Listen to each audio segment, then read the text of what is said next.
नमः संस्कृताय। प्रिय छात्रों, आज हम कक्षा 10 की पाठ्यपुस्तक संस्कृत पाठ्यपुस्तक सेमुसी भाग 2 का द्वितीय पाठ पढ़ेंगे। प्रिय छात्रों, मनुष्य अपने जीवन में अनेक प्रकार की समस्याओं से जूझता है। कुछ लोग तो समस्याओं के बारे में सोच करके दिन रात दुखी होते रहते हैं, परंतु बुद्धिमान व्यक्ति हमेशा उन समस्याओं का उपाय सोचता है। आज हम बुद्धि बलवतीर सदा इस पाठ के माध्यम से किस प्रकार से हम महान से महान समस्या का भी बड़ी आसानी से मुकाबला कर सकते हैं, यह जानेंगे। तो आइए हम अपना पाठ पढ़ते हैं। अस्ति देवलाख्यो ग्रामः। अस्ति है देवलाख्यो ग्रामः, देवलाख्यो नाम का गांव। तत्र वहाँ राजसिंहः नाम राजपुत्रः वसति स्म। वहाँ पर राजसिंह नाम का राजपुत्र वसति स्म रहता था। एकदा एक बार केनापि किसी आवश्यक कार्येण, आवश्यक कार्य के द्वारा तस्य भार्या बुद्धिमती, उसकी भार्या पत्नी बुद्धिमती नाम की पुत्रद्वयोपेता, दोनों पुत्रों को लेकर पितुर्गृहं प्रति चलिता, अपने पिता के घर की ओर चली। मार्गे, रास्ते में, गहन कानने, गहन जंगल में, सा उसने एकम व्याघ्रम ददर्श, एक बाघ को देखा। सा वह व्याघ्रम आगच्छन्तम दृष्ट्वा, उसने बाघ को आते हुए देखकर धार्ष्ट्यात् धृष्टता से पुत्रौ, दोनों पुत्रों को चपेटया, थप्पड़ से प्रहृत्य मारकर जगाद, कहा, कथम ऐक्सो व्याघ्र भक्षणाय कलहम कुरुथः। तुम दोनों एक एक करके क्यों बाघ को खाने के लिए कलह कर रहे हो। अयम एकः, यह एक ही बाघ है। तावद, इसलिए, विभज्य, बांटकर, भुज्यताम, खाओ। पश्चात, बाद में, अन्यो द्वितयः, किसी दूसरे को, लक्ष्यते, कश्चित लक्ष्यते, बाद में कोई दूसरा दिखाई देगा। इति श्रुत्वा, ऐसा सुनकर, व्याघ्रमारी कदाचिदयमिति, कहीं यह व्याघ्रमारी तो नहीं है, ऐसा मत्वा मान करके, व्याघ्रः, बाघ, भयाकुल चित्तो, भय से संतप्त मन वाला, नष्टः, भाग गया। अतः निज बुद्धया विमुक्ता सा भयाद व्याघ्रस्य भामिनी, अन्योपि बुद्धिमान लोके मुच्यते महतो भयात्। सा भामिनी, वह रूपवती स्त्री, वह सुंदर नारी, निज बुद्धया, अपनी बुद्धि के द्वारा, व्याघ्रस्य, व्याघ्र के, बाघ के, भयाद विमुक्ता, डर से मुक्त हो गई।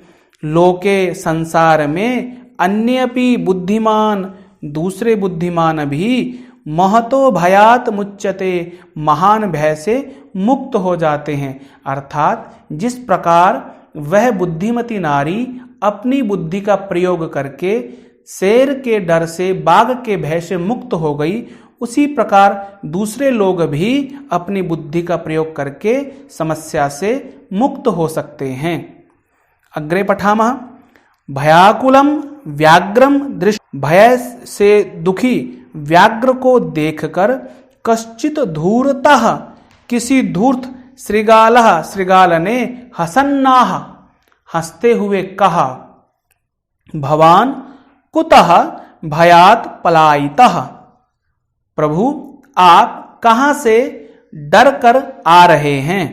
व्याघ्रः, बाघ ने कहा, गच्छ गच्छ जम्बुक, अरे जाओ जाओ जम्बुक, त्वमपि, तुम भी, किंचिद गूढ़ प्रदेशम, किसी गहन स्थान पर चले जाओ, यतो, क्योंकि व्याघ्रमारीति या शास्त्रे श्रूयते, जो व्याघ्रमारी शब्द हमने शास्त्र में सुना था, तया उसके द्वारा अहम मैं हंतुम आरब्धः मारे जाने वाला ही था, परम गृहीत कर जीवितो परंतु हाथों में जीवन लेकर के शीघ्रम तदग्रतः जल्दी ही उसके आगे से नष्टः भाग आया हूं।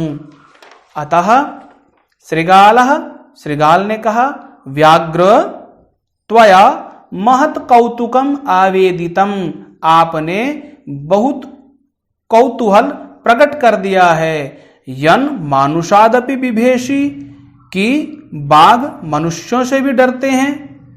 व्याघ्रः व्याघ्र ने कहा प्रत्यक्षमेव सामने ही मया मेरे द्वारा सात्म पुत्रावे कैकशो, मेरे सामने ही अपने पुत्रों को एक एक करके माम अत्तुम मुझको खाने के लिए कलहाय मानव लड़ते हुओं को चपेटया थप्पड़ के द्वारा प्रहरंती दृष्टा मारते हुए देखा है। अरे मैंने सामने ही अपने दोनों पुत्रों को मुझे खाने के लिए लड़ते हुए देखकर थप्पड़ से मारती हुई को देखा है। जम्बुकः जम्बुक ने कहा स्वामिन प्रभु, यत्रास्ते साधूरता तत्र गम्यताम, जहां पर वह धूर्ता है वहां चलिए। व्याघ्र तब पुनः तत्र गतस्य सा सम्मुखम अपेक्षते यदि तरहि त्वया हम हंतव्य इति। बच्चों, जम्बुक ने कहा कि व्याघ्र, हे बाघ, तब पुनः आपके फिर से तत्र गतस्य सा, उसके जाने से, उसने सामने ही यदि त्वया रोक दो जी। जम्बुकः स्वामिन यत्रास्ते साधूरता तत्र गम्यताम, जहां वह धूर्त स्त्री है वहां चलिए। व्याघ्र तब पुनः तत्र गतस्य सा सम्मुखम अपेक्षते यदि तरहि त्वया अहम हंतव्यः इति। तब तुम्हारे पुनः फिर से तत्र वहां गतस्य जाए हुए के सा वह नारी सम्मुखम सामने यदि ईक्षते देखती है, तरहि तो त्वया तुम्हारे द्वारा अहम हंतव्यः मुझे मारा जाना चाहिए। कि हे बाघ, तुम्हारे फिर वहां गए हुए के यदि वह सामने भी देखती है तो तुम मुझे मार देना। व्याघ्रः व्याघ्र ने कहा श्रृगाल, यदि तुम माम मुक्त्वा मुझको छोड़कर यासी चले गए, तदा तो वेलाप्य वेला स्यात्, बिना समय ही तुम्हारा ही समय हो जाएगा, अर्थात तुम बिन समय के ही मारे जाओगे। जम्बुकः जम्बुक ने कहा यदि ऐसा है, तरहि तो माम निज गले बद्ध्वा, माम मुझको निज गले अपने गले में बद्ध्वा बांधकर चलिए सत्वरम जल्दी ही। हे महाराज, यदि आपको विश्वास नहीं है तो मुझे अपने गले में बांध करके जल्दी ही वहां ले चलिए। स व्याघ्रः वह बाघ तथा कृत्वा वैसा करके काननम ययौ जंगल में चला गया।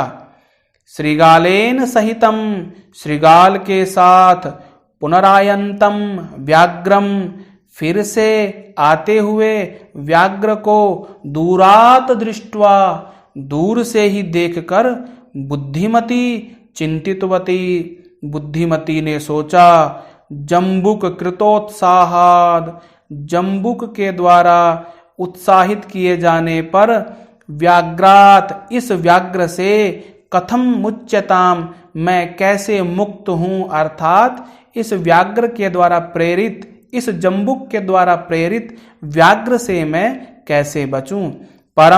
परंतु प्रत्युत्पन्न मति तेज बुद्धि वाली सा वह जम्बुकम आक्षिपंत्या जम्बुक को उल्हाना देते हुए अंगुल्या तर्जनंत्योवाच तर्जनी अंगुली से इशारा करते हुए बोली, रे रे धूर्त त्वया दत्तम मह्यम व्याघ्रत्रयं पुरा विश्वास्यद्येकमानीय कथं यासि वदाधुना इत्युक्त्वा धाविता तूर्णं व्याघ्रमारिभयङ्करा व्याघ्रोऽपि सहसा नष्टः गलबद्ध श्रृगालकः।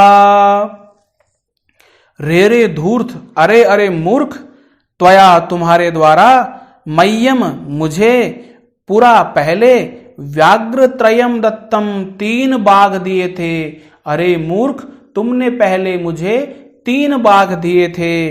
विश्वास किए जाने पर अद्य आज एकमानीय एक को ला करके ही यासी जा रहे हो, वद बताओ, अर्थात आज तुम केवल एक को ला करके ही जा रहे हो, इसका उत्तर दो।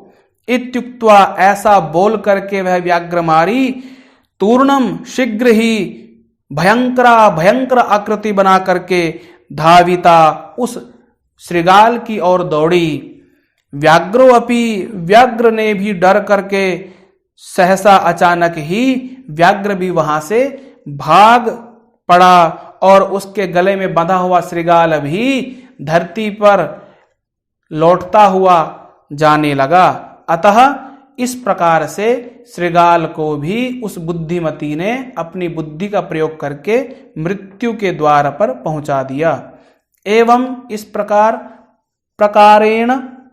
से बुद्धिमती ने व्याघ्र से उत्पन्न भयात भय से पुनरपि फिर से मुक्ता भवत मुक्त हो गई थी। अतएव उच्यते, इसलिए कहा गया है, बुद्धिर बलवती तन्वी सर्व कार्येषु सर्वदा। हे कोमलांगी, सभी कार्यों में हमेशा बुद्धिर बलवती होती है। अतः प्रिय छात्रों, आज के पाठ से आप शिक्षा ग्रहण करेंगे कि हमें कठिन समय में अपनी बुद्धि के द्वारा उस समस्या का उपाय सोचना चाहिए। पुनः मिलामः, तावत्